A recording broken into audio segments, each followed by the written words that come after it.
পরিবেশ আল্লাহ তাআলা তৈরি করে দিয়েছেন। এই জন্য সে মহান রবের প্রতি আপনারা খুশি না বেজার? কম না বেশি? উচ্ছ্বসিত কণ্ঠে, খুশি মনে, হৃদয়ের সবটুকু মহব্বত ঢেলে দিয়ে আল্লাহর শেখানো ভাষায় শুকর করছি, জবান ছেড়ে দিয়ে একযোগে বলছি আলহামদুলিল্লাহ। রব্বানা লাকাল হামদ হামদান কাসীরা তাইয়িবান মুবারাকান ফীহি রব্বানা লাকাল হামদু কামা ইয়ানবাগি লিজালালি ওয়াজহিকা ওয়া আযীমি সুলতানিকা। আল্লাহ রাব্বুল আলামিন আজকের আযীমুশ শান ওয়াজ মাহফিলকে কবুল করুন। বয়রা ভেন্নাবাড়ি দারুল রহমত ইসলামিয়া মাদ্রাসাকে আল্লাহ তাআলা কিয়ামত পর্যন্ত কবুল করেন। মাদ্রাসার সমস্ত হাজাত আল্লাহ পাক তার গায়েবের খাজানা থেকে মিটিয়ে দিন। অক্লান্ত পরিশ্রম করে এই জান্নাতের বাগান যারা সাজিয়েছেন, দূরদারাজ থেকে শোনার জন্য যারা এসেছেন, আজকের মাহফিলের ওসিলা করে আল্লাহ তাআলা সকলকে পরিপূর্ণ হেদায়েত নসিব করুন। আমার অনেক মা বোনেরা বয়ান শুনতে পাচ্ছেন, মাইকের আওয়াজ বাহিরে যাচ্ছে। আল্লাহ তাআলা যেন আমার মা বোনদেরকে আবেদা, জাহেদা, সালিহা, কানিতা হিসেবে কবুল করেন। অত্র এলাকার সমস্ত মুর্দেগানের কবরে আযাব আল্লাহ তাআলা কিয়ামত পর্যন্ত বন্ধ করে দেন। কাল হাসরের কঠিন ময়দানে এই আয়োজন আল্লাহ তাআলা আমাদের সকলের নাজাতের জারিয়া হিসেবে কবুল করেন। বন্ধুগণ, মোহাব্বতের সাথে এক বাক্যে জবাব দিয়ে বলুন তো, হেদায়েত দেওয়ার মালিক কে? আমার ডান পাশে ওই যে যুবক পিছনে, আওয়াজ কি স্পষ্ট শোনা যায়? এটা কম হয় না ওদিকে? এটা আওয়াজ দেবেন আপনারা, আমার দিকে মনোনিবেশ করবেন। আমি আপনাদেরকে বয়ানের শুরুতে একটা কথা বলি, হেদায়েত আমি আপনাকে দেব সেই ক্ষমতা আমার নাই। আমি নিজেই হেদায়েতের মুহতাজ আল্লাহর কাছে।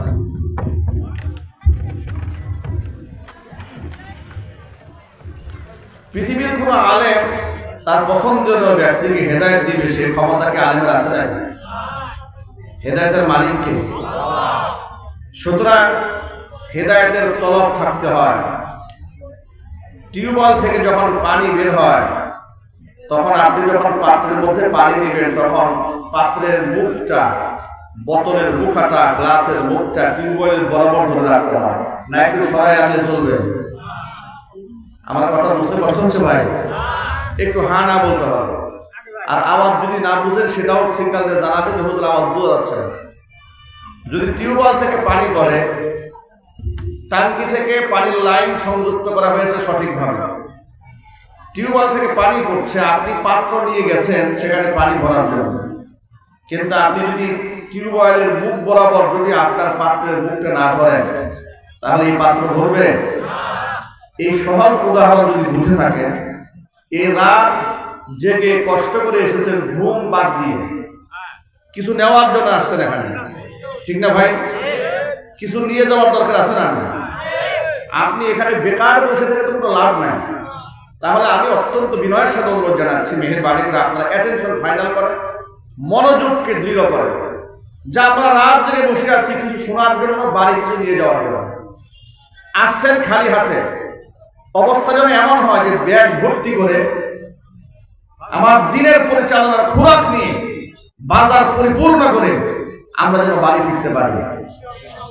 আল্লাহ যেন সেই তৌফিক আমাদেরকে দান করেন। এতটুকু মূল্যবান কথা বলার শক্তি যেন আল্লাহ তাআলা আমাদেরকে দান করেন।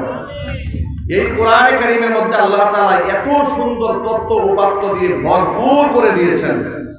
কোরআনে শুধুমাত্র 5 ওয়াক্ত নামাজ, রোজা, হজ, যাকাত, কালিমা, শুধু কি 5টা কথা বলার জন্য আল্লাহ তাআলা এত বড় কোরআন নাযিল করেছেন? আপনাদেরকে এটাই মনে হয়? ইসলামটাকে এত কথাবার্তা বললে, এই যে বাচ্চাগুলো আসে কথা জোরে জোরে বলতে বলতে, এগুলো তো কোনো না।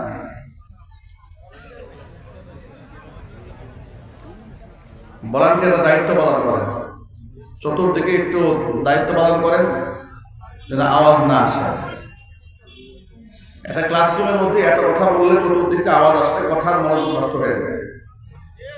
প্রিয় বন্ধুগণ, যে কথা বলতে চেয়েছিলাম, কালিমা, নামাজ, রোজা, হজ, যাকাত, এই 5টা কথা বলার জন্য কি আল্লাহ তাআলা এত বড় কোরআন নাযিল করেছেন? আওয়াজ তাও সবাই দেন না। এই যে এতটুকু মানুষ, একটু হারা সবাই বলেন, আল্লাহ কি শুধুমাত্র 5টা কথা বলার জন্য কোরআন নাযিল করেছেন? শুধু 5টি জিনিসের মধ্যে ইসলাম সীমাবদ্ধ নয়। যদিও দুঃখজনক বাস্তবতা, আমাদের মসজিদের মিম্বারগুলো বছরের পর বছর এমন ভাবে মাজলুম, সেখান থেকে নামাজের ওয়াজ করা যেত, রোজারও ওয়াজ করা যায়, হজেরও ওয়াজ করা যায়, যাকাতেরও ওয়াজ করা যায়, কালেমা, জিকির, আজকারে, তাসবিহ, তাহলিলের ওয়াজও করা যায়।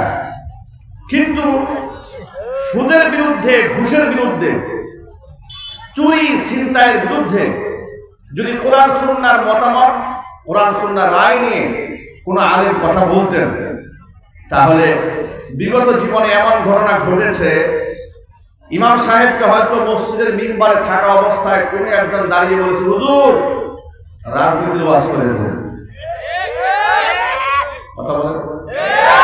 অথবা ওয়াজের প্যান্ডেলে বক্তব্য বয়ান করছে কোরআন সুন্নাহ থেকে, স্টেজের কর্নার থেকে দাঁড়িয়ে বলেছে, হুজুর ওয়াজ করেন কিন্তু কোরআনের অপব্যাখ্যা করেন না।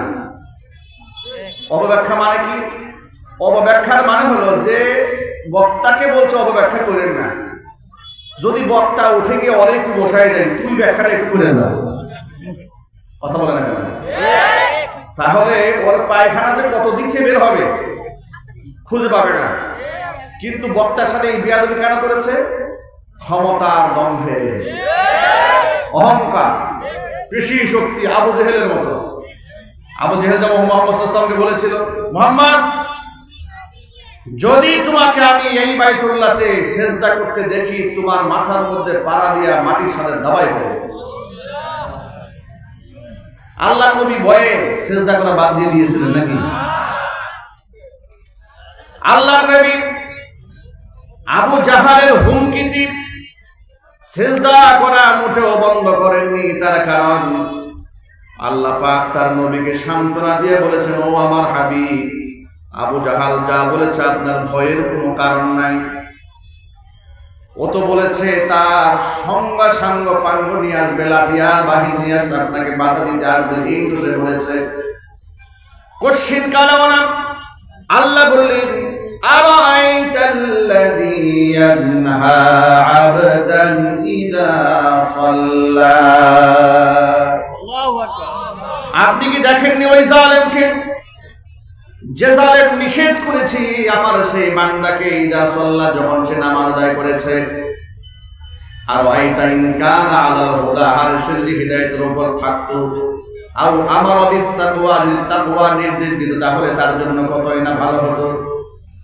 আর আইতা ইন কাযযাবা ওয়া তাওয়াল্লা, আর সে যদি মিথ্যা প্রতিপন্ন না করতে এবং যদি মুখ ফিরায় না নিত। আলাম ইয়ালাম, জেনে রাখো, বিআন্নাল্লাহা ইয়ারা, আল্লাহ রাব্বুল আলামিন সব দেখতে পাচ্ছেন। ও যা আপনাকে হুমকি দিয়েছে, পাড়া দিয়া জমিনের মধ্যে মাথা দাবায় ফেলবে, এ কথা মনে করার কোনো কারণ নাই যে আমি আল্লাহ কিচ্ছু শুনতে পাই না, দেখতে পাই না। অনবিজি, আমি সব জানি। আপনি সিজদা করে যান।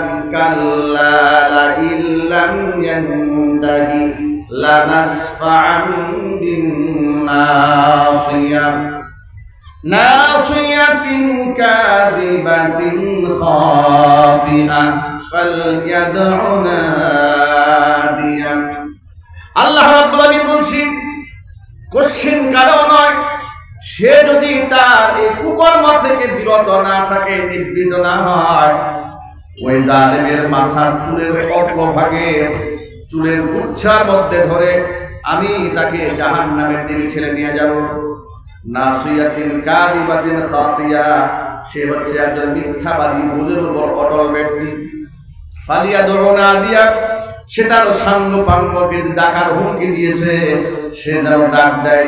সে যদি তার সৈন্য সামন্তদেরকে ডেকে নিয়ে আসে, সানাদুজ জাবানিয়া, আমি জাহান্নামের ফেরেশতাদেরকে ডাক দিয়ে নিয়ে আসবো। নাউযুবিল্লাহ।